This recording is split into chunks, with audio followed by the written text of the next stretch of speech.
Who are your least favorite remembrance bosses in base game Elden Ring? We're here to figure out what Arkade, with a K, has to say about that, because he is ranking all the Elden Ring remembrance bosses in base game from worst to best. This was a few months before the DLC released, so, you know, we're not back in the realm of like, oh, Fire Giant's the worst boss ever made. Some people he might still say that, I don't know. But anyways, let's see what Arkade has to say about the worst to best Elden Ring bosses. 15 remembrance bosses in Elden Ring. So Only 15. Let's start with my least favorite, and that's the Fire Giant. Honestly, this guy... I didn't mean to. Okay, of the remembrance bosses, this is a more understandable take than worst boss in the whole game, right? Is my least favorite out of all of them, and that's because his health pool is too damn big. And his moveset is genuinely the most boring thing, especially in his second phase. And now you might think, oh, well, he shoots fire now, and he has fire powers now, so that's cool. Yeah, but now they're really annoying. Well, it turns out he basically does the exact same thing as his first phase, except now his mouth is on his stomach, and, you know, it can shoot fire at you. And he also does way more rolling now since he's crippled. Again, just a very disappointing boss fight. At number 4... That's a good way of putting it. Disappointing. Not literally the worst fight in the game. He didn't go out of his way to say it was like... I'm sorry, I just got done recording the video by Yui, where he basically called Fire Giant one of the worst bosses in the entire game, so I'm a little extra salty about that. But anyways. We have the Ancestor Spirit. You know what? He's honestly not too far from my own ranking. I actually thought the Regal Ancestor Spirit was pretty disappointing. He's not as interesting as you would think he'd be by looking at him. Decent looking boss fight due to how beautiful its magic and arena looks, but other than that, it's just a deer with a rather simple and disappointing moveset. Yeah. Also, the reason why I'm so disappointing in this boss is because of the fact that you have to light some pillars before fighting it. And sure, they're not hard to light, but the fact that it takes this amount of time to fight this mid-ass boss, really, I think that's what makes me the most disappointed in it. So lighting those fires is extremely annoying. Just finding them is absurd, very irritating. Yeah, the remembrance version of this boss, there's two versions of this boss, one that's a remembrance and one that just gives you some magic, I think. And one you only have to light a few fires, and then one you have to light like a bajillion. So it's very irritating, yes. There's not much more to be said about this guy. Still a cool looking boss though. At number 13 we have Renala. Oh, Renala again, okay. I like this guy's attitude much more than Yui. Yui was very annoying. I made the mistake of not looking at Yui's video and seeing when it was uploaded first, because this could have been at the time of like, but he had done challenge, but I don't know. Renala, what is he? A major upgrade from the previous two, however, only in her second phase. Her first phase is pretty boring since it just involves you running around to kill the students with the golden aura and then spanking the hell out of her. Now, her second phase is where things get a bit more interesting, as her daughter, Rani the Witch, intervenes and... I don't have much to say because I kind of agree with what he's saying, right? Like, Fire Giant may not be the worst thing ever, but he's kind of tedious, he can be kind of boring, relatively speaking. Add a bunch of damage on that. Regal Ancestral Spirit, pretty much just boring in general. I actually don't have much to say about that one. Renala is mid. Just a good looking one with the whole moon thing. Lots of magic, you know, an interesting boss. At very least more interesting than cast an illusion of Renala in her prime to fight against you. Her second phase is miles better than the first due to her actually fighting back this time. However, she can be a bit annoying, always dodging and summoning enemies and shit, and some of her spells can stun lock you into getting insta-killed. I have never been stun locked by Renala. I don't know why people seem to have more issue with Renala than I ever have. I'm not getting it. However, her arena is very beautiful and she isn't really difficult, so she doesn't overstay her welcome. At number 12 we have Elden. That's a good way of putting it. She does not overstay her welcome. You go in, beat her, get out. Now you can respec. Cool. Also, I think that's a plenty worthwhile reward.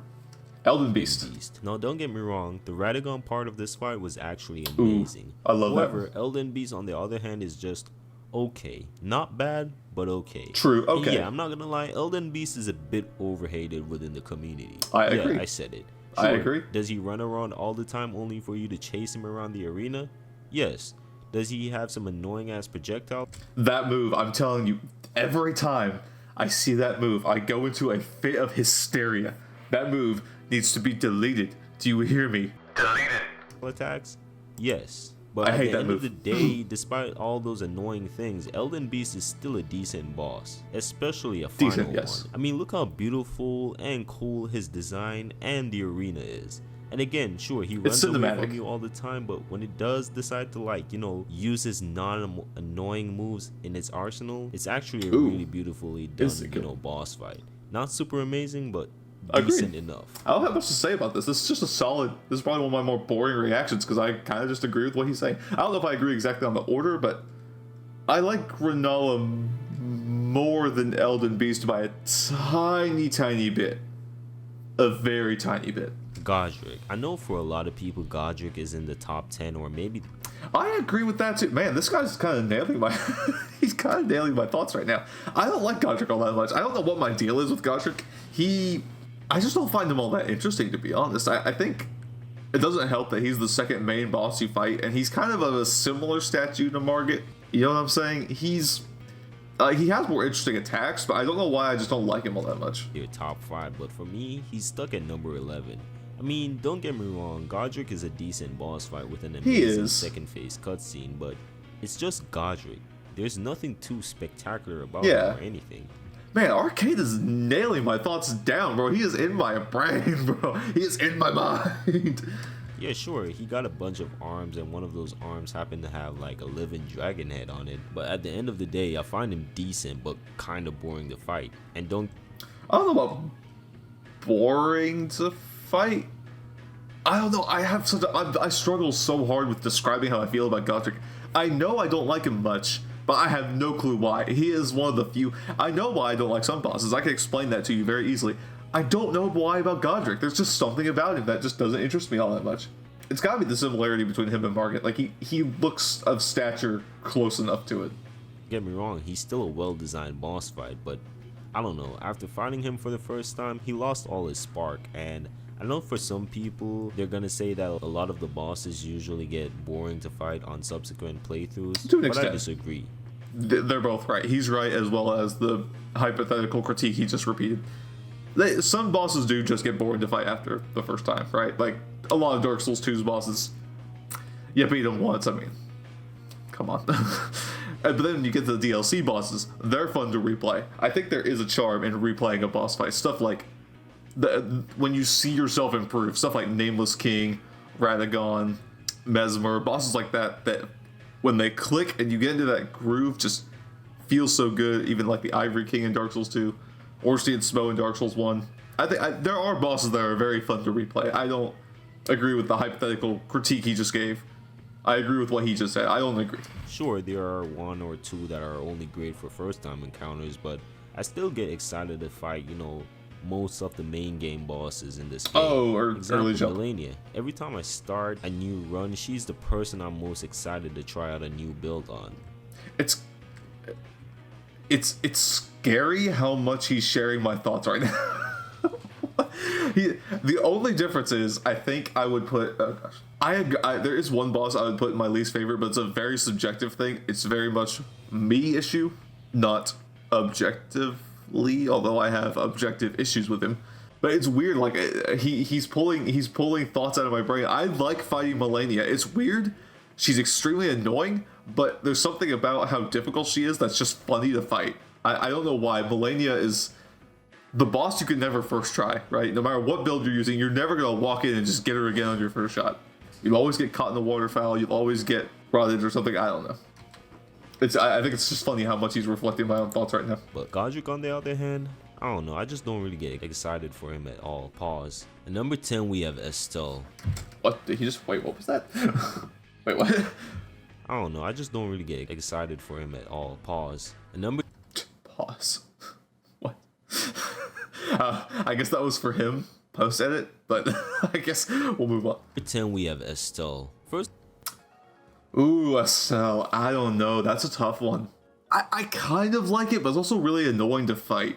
It looks cool. Its moves are kind of cool, but fighting it is just annoying. Luckily, it doesn't usually do too much damage on any one particular attack, so... First of all, before I get into this boss fight, let's talk about how beautiful his arena looks. It is, makes yes. you feel like you're fighting this insect alien being on a different planet or something. And it does feel like an alien. Speaking about insect, the design of Astol is really interesting. Even though his body resembles like a bug, his head almost shapes like a human with 2 eye sockets. But if you look closely, his eye is actually inside where his, brain is supposed to be. And he also has human-like arms as well, which makes me wonder, like, which part of space did he and his species come from?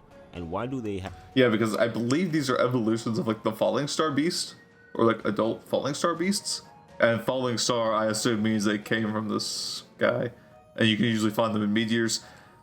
It's a very interesting thing. I haven't looked into it, but it is very interesting to think about. To humans. Anyways, that aside, Astol is a pretty decent fight. Sure, he doesn't have a ton of moves in his arsenal, but the ones he has looks cool enough. Actually, he has quite a few, and it just happens to be that a lot of them are kind of annoying, so... At number 9, we have Radahn. Oh, he just went past that, okay. Radahn? This is one of the ones that I don't like replaying. He's just kind of boring in subsequent playthroughs. Radahn is a spectacular boss fight, especially on your first playthrough. But I'm gonna be honest, he is great, but similar to Godric, as he's one of those fights that gets a bit boring on subsequent I just said that, because a lot of the factors in this fight is all about I swear I did not watch this video ahead of time. I swear to you. Surprise and hype. I remember on my first run when I found out that the guy that I'm gonna fight is basically the same person that went toe-to-toe with Melania, and there were like a bunch of other people waiting to fight him as well. That shit got me hyped. And not only that, but when he jumps into the air and crashes down like a meteor, it caught me off guard. Like, that was surprising. Absolutely. On other playthroughs, however, it's obviously, it obviously gets stale, and that's not the game's fault or anything. It's so weird because he's kind of just spectacle fight, but he also is actually dangerous. He can kill you until you learn that standing underneath him is usually the best action to take. If anything, Radahn is still a high B tier to A tier fight, but I agree on a B tier. Mid to low B tier. I don't know. I'm no of course, I guess if we're talking remembrance bosses, I don't know. longer excited to fight him again after the first time. Rykard is... Oh, I love Rykard. He's one of my favorites. Like, he is a gimmick fight, like Yorm in Dark Souls 3, except he's actually, like, also a challenge at the same time, and it's insanely cinematic. He looks cool. It's actually a fair fight, I think, for the most part. The second phase can be a little iffy sometimes, but if you have a maxed out Serpent Hunter, that won't be much of an issue. The best gimmick fight FromSoft ever made. Agreed. That's because he still operates like a regular boss. And I just said that. I swear I did not watch this video ahead of time. Just that you need a special weapon in order to do good damage to him. And yeah, that's it. You don't need to do any other weird bullshit like you have to hit him a certain way or destroy something in order to damage. You just straight up fight him one-on-one with the Serpent Hunter. Yeah. That's it. And the weapon itself even has its own light and heavy attack moveset, which makes the fight... Yeah, it's not like the Storm Ruler where you just charge it and just unleash it and that's it. That's all you do. 10 times better than, Yorm or Storm King. But overall, Rykard is a pretty cool fight with a cool ass looking arena. It's like you're fighting him in like hell or something. And I mean, the design of Rykard himself is gross but beautiful at the same time. I don't know if I call him beautiful. Disturbing in a sort of epic looking way, I think is a better description, but hey. At number 7, we have Fortisax, and yes, I've only actually ever fought Fortisax once. I kind of forgot he existed, not gonna lie. I'm probably pronouncing it wrong. Shut up, bro. Fortisax? That looks right. There are a lot of dragons in Elden Ring. You get regular fire dragons, dragons with Scarlet Rod, dragons that does crystal meth, and dragons that give you free money. However, a lot of the open... That's one way to put it. Dragons are great for first-time encounters. They tend to get pretty boring after a while, fighting them over and over and over again. However, there are two that really stand out from the rest, and that's Fortisax and Placidusax. But for this spot, I'm going to be talking about Fortisax. Technically, him and Lanciax both share the same moveset, but Lanciax isn't really a remembrance boss, and Fortisax does everything she does, but way better and in a cooler arena. The only thing I hate about his fight is that annoying ass lightning summon that tracks you, but apart from that, he's a really good fight. At number 6, we have Placidusax. I can't say much about that one because I've not actually fought that boss in a long time. I've not fought that one in forever. One time, I think on my magic run I did, but... who is probably the best dragon fighter in the game. I mean, sure, his moveset is a bit limited as he just, teleports around, but his arena looks magnificent. Funny how he also called this one the most overrated boss in a different video, and I also reacted to that one. Be sure to check it out. But I wouldn't put Placidusax this high up on the list. I don't agree with that much, but it's a cool fight. I like it. Magnificent, and not only that, you're literally I put it somewhere more in the middle, maybe. Itself.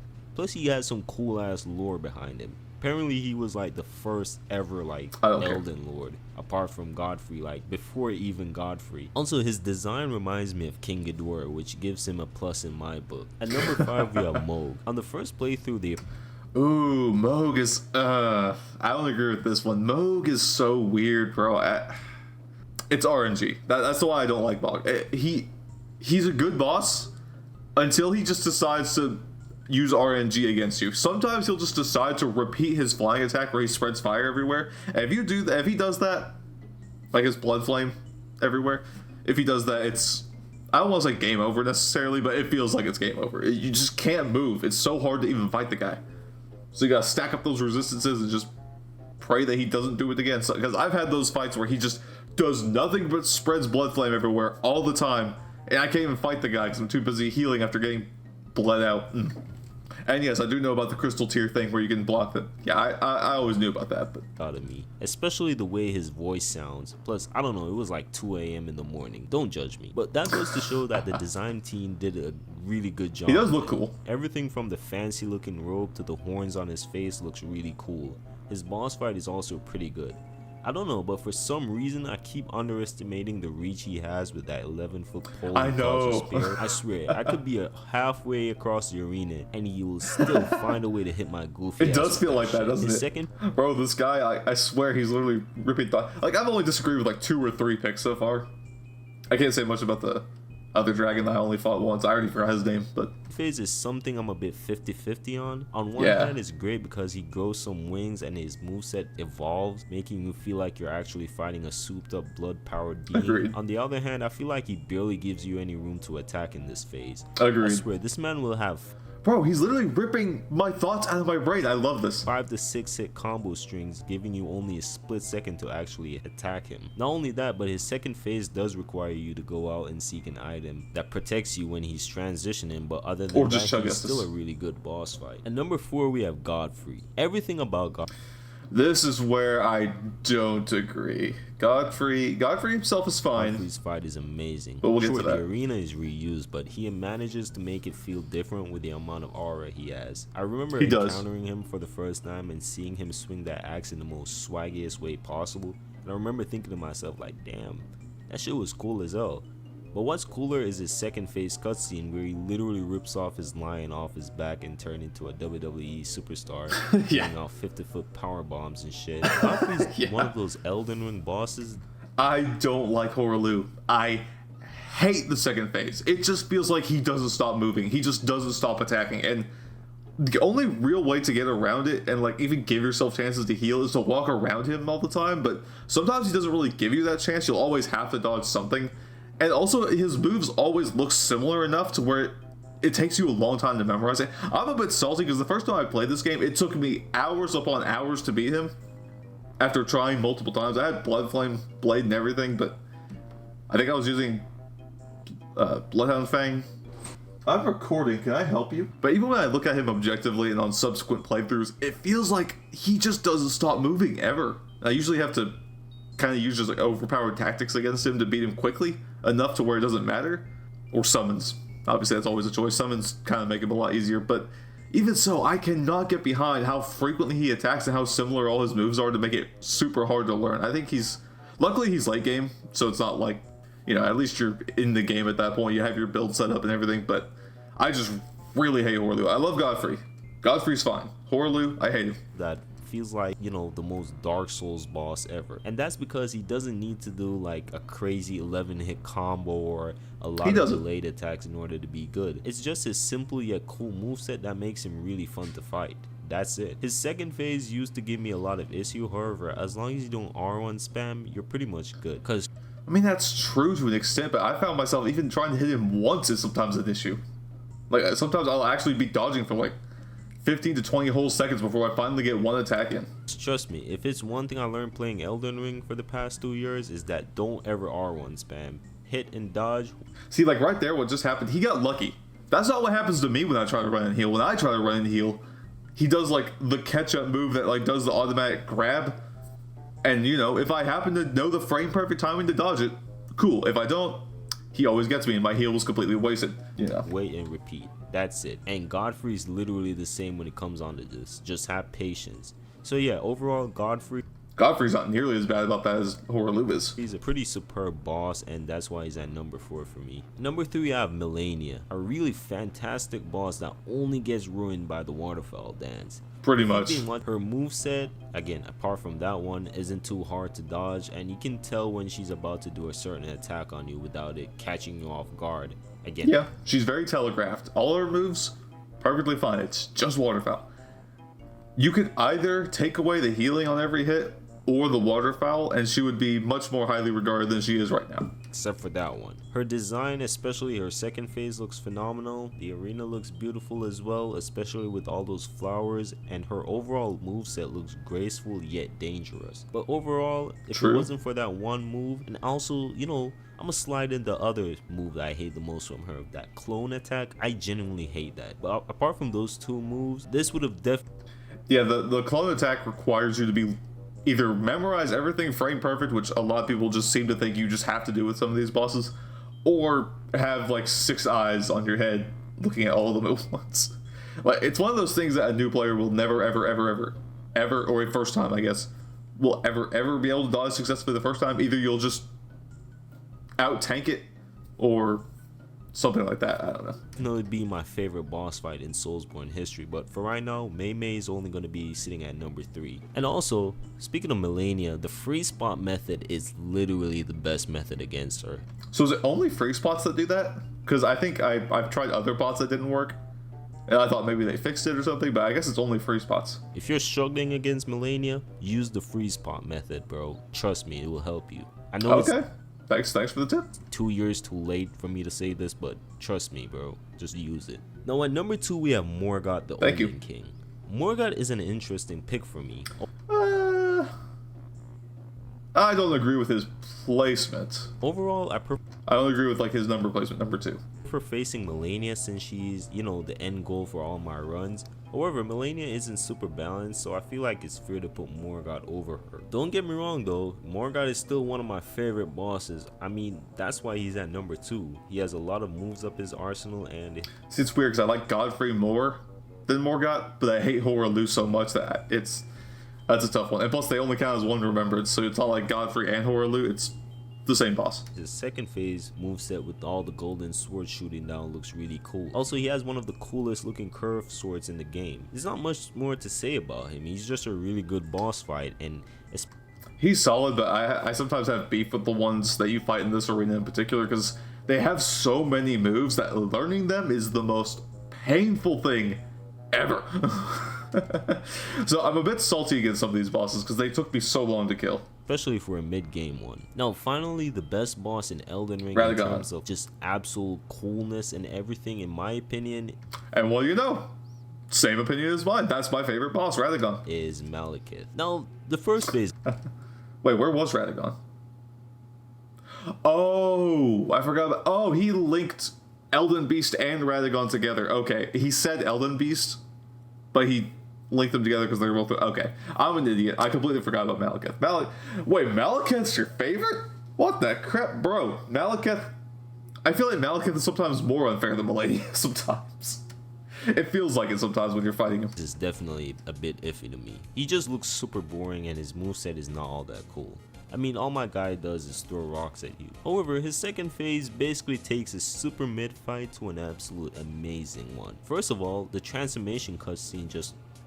Here's the thing, if he didn't kill you in like 2 or 3 hits, I almost agree. Because the amount of damage he does for how punishing his moveset is ridiculous. He needs some altercations. He dies relatively quickly, but not quickly enough. Because you don't actually get that many chances to hit him, especially if you're trying to brute force struggle, learn his moveset. Mwah. Looks great, looks dope, and he gives off a lot of aura as well. Now that I think about it, my two favorite type of bosses in the Soulsborne games are ones that are badass swordsmen and beast-like bosses, and Malekith is a mixture of both. Now in terms of gameplay, his second phase can be a bit annoying at times with him flipping around the arena. Bro, he's literally one of the hardest bosses in base game. What do you mean a bit? And you dodging a lot, and that can definitely deplete your, stamina bar. And the fact that if he hits you, it caps your health bar can get pretty frustrating at times. But you'll realize how somewhat easy he is once you time your dodges correctly. Just dodge, bro. That's easy. Just dodge. I don't care if he thinks it's the best, but don't lie to defend it.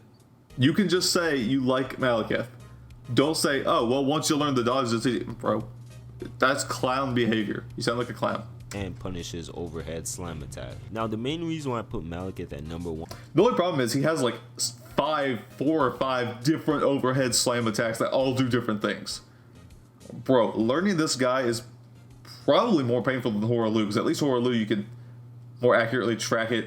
He does about as much damage though. One is because, again, of how cool he is. Sure, his first phase is boring, he has some annoying attacks, and he isn't even my favorite. At least the first phase boss. is fair. Don't get me wrong, he's technically my second favorite, but I'm trying to make this as unbiased as possible, and I feel like he's definitely the closest to what I think a really good boss fight is supposed to be. Again, super great boss. So that was my list for... Yeah, I don't agree with that one at all, to be honest. Malekith for me is like... It's so hard to describe because... I actually like his first phase better. He has a lot of moves and he's at least fair. Malekith is just so annoying. I just don't like Malekith. I mean, I fought him so many times and I still don't know him well enough to like first try him or anything along those lines. I'm gonna get Elden Ring on PC someday and hopefully get a replay mod if that exists, a boss replay mod. But I just cannot stand Malekith. I don't get his logic, to be honest, because he's kind of completely ignoring how annoying he is. He just kind of vaguely passed by how annoying the Blood Flame can be. Or not Blood Flame, what is that? I don't know. Because he does so much damage that you don't really have enough time to learn his moveset. That's the thing about the, like, sort of some of the endgame bosses is that they're so ridiculously strong that learning them takes so much longer because they have so many moves and they do too much damage. So, well, I'm not saying too much damage, I just mean like, relatively for a first time player. I would rather Malekith have more health and just do less damage overall. I wouldn't mind the Blood Flame like percentage lowering of your health if he also didn't do so much damage on top of it. I think the sort of low health amount is kind of missing the point entirely because he also jumps around a bunch. I don't agree with this take personally. I think he belongs... Here's the thing, if we're going bias, okay, look, I'll be honest with you. Okay, look, I'll be honest with you. I prefer easy bosses. Does that make me lame? A little bit. However, I can also say that because I have beaten every boss in Elden Ring without summons at least twice, thrice, not counting DLC. I prefer cool looking and easy as opposed to Malekith. Malekith is fine. He's fine until you just talk gameplay and then he's really annoying. But that's his rankings. What do you think about that? Do you agree? Do you disagree? Some of his placements are interesting. I'll have to do one of those myself. Maybe I'll just make my own ranking and upload it on this channel. I'll probably be doing things like that in the future. I mostly do rankings because there's only so many lists like this you can make on a channel. You want more diverse opinions. You want to see more of the community. So that'll do it for me. Like, subscribe, comment, please, bro. I need a PlayStation. I need to play Bloodborne, bro. Please. And remember, don't you dare go hollow.